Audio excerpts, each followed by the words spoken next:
1 महीने की बाद तो उठे और वापस चले गए और फिर 1 माह के लिए ध्यान लगाकर बैठ गए।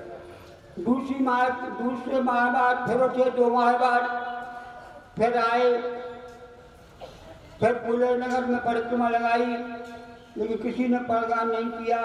और इस बार भी देखिए हुआ क्या, उनका एक हाथी पागल हो गया राजा जनक का, उसकी अवस्था में लग गए और फिर प्रदान नहीं कर पाए। मुनिराज फिर वापस चले गए। 2 माह हो गए, फिर एक माह के लिए वो साधना के लिए बैठ गए और फिर 3 माह के बाद फिर उठे और फिर देखिए इस बार नगर में आग लग गई।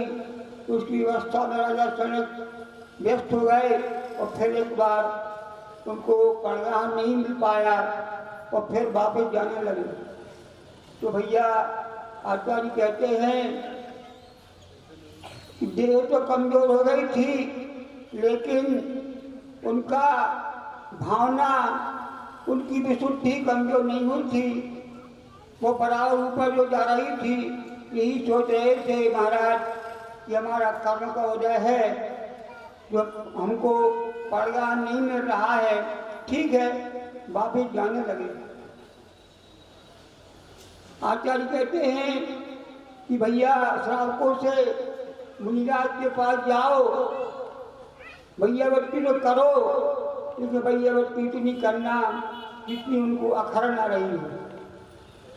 क्योंकि मुनिराज हमेशा अपनी आत्मा में रमण करते हैं, उनके भाव ही सब कुछ होते हैं।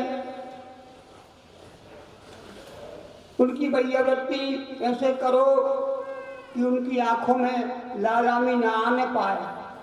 यदि आपकी भैयावृत्ति से उनकी आंखों में लालामी आ गई, क्रोध आ गया, तो आपने उनके भावों का हरण कर लिया।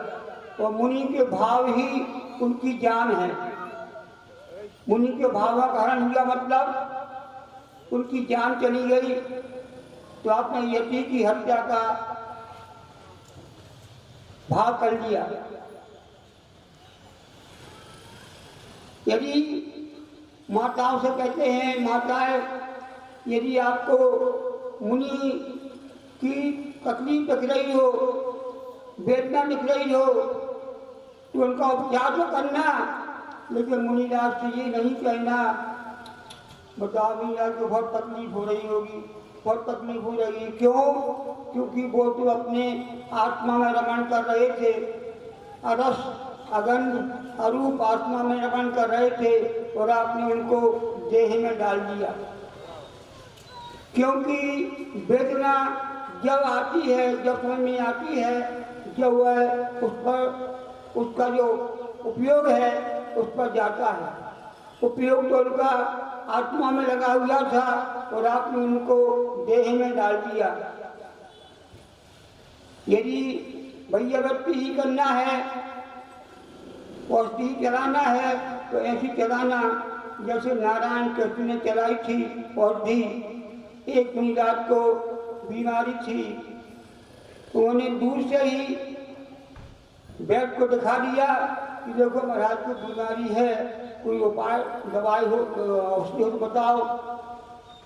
उन्होंने औषधि बताई और कृष्ण ने औषधि के लड्डू बनवाए और सारे चौकों भिजवा दिए। पता नहीं कहाँ उनका प्रदान हो और कहाँ उनको आहार करना हो। जहाँ भी हो वहाँ औषधि चल जाए। तो ये मुनिराज को पता नहीं चला और उनकी औषधि चल गई।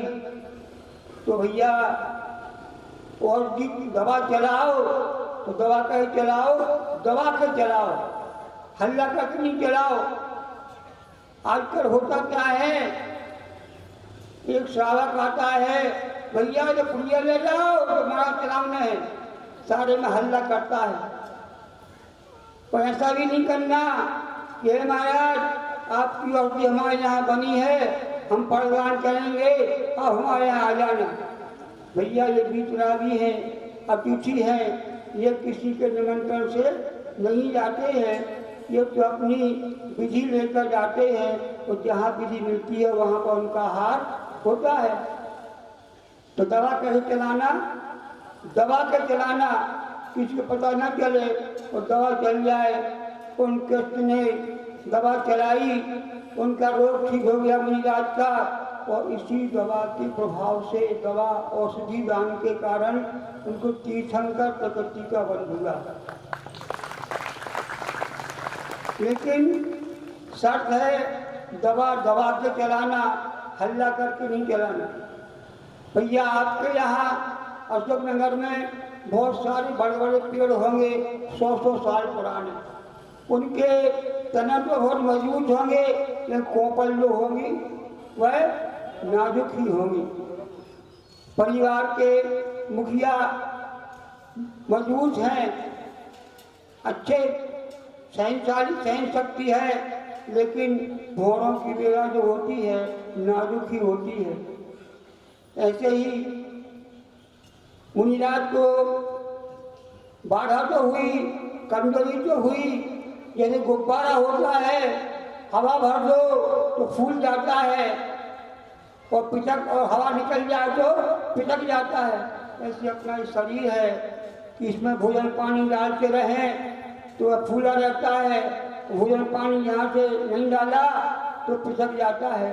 मुनिराज को 3 महीने का अंतराल हो गया, 3 महीने के लंघन हो गई, लेकिन अभी शरीर तो कमजोर हुआ था, लेकिन गुणस्थान उनका बढ़ा हुआ था, गुणस्थान का अंत नहीं आया था। कहते हैं पूज्य सुगुणानि रागो भक्त्या, भक्ति काय में करना, पूज्य पुरुषों की शरीर में नहीं करना, गुणों में भक्ति करना, गुणों की भक्ति करना, शरीर से भक्ति नहीं करना।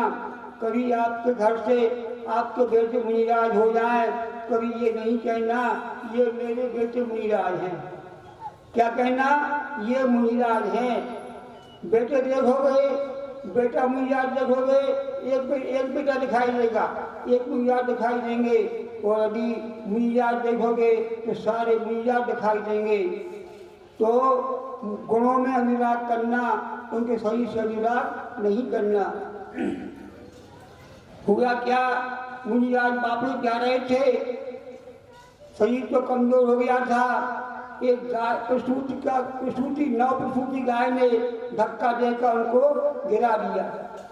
भैया इतिहास साक्षी है, जितने भी ग्रंथों द्वारा उत्सर्ग हुए हैं मुनिराजों के ऊपर, वह गायों के द्वारा अधिकतर हुए हैं, क्योंकि ऐसी जात है कि वह मुनियों को, व्यक्तियों को देखकर विचकती है और मौका पड़ने पर हमला भी करती है। मुनिराज गिर गए जमीन पर, एक शावक पहुंच गया।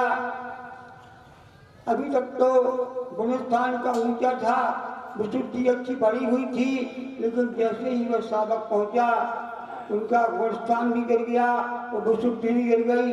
बोलता शावक क्या है, बोलता है महाराज क्या बताएं कि राजा इतना खराब है कि वह न खुद भी आहार करवाता है, न हमको आहार करना देता है।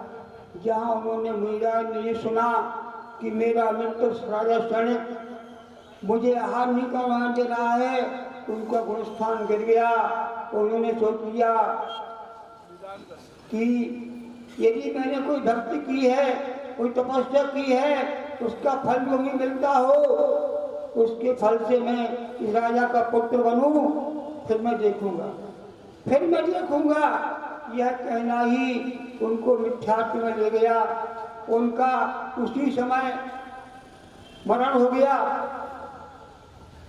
अब आप देखिए, हे महाराज, हे मुनिराज, आपने 3 माह की उल्लंघन, 3 माह की लंघन तो कर ली, तपस्या कर ली।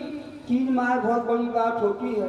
यदि हम लोगों को एक दिन भी खाना ना मिले तो सही ढक्कर हो जाता है, यहाँ के पैर वहाँ पड़ते हैं, चक्कर आते हैं।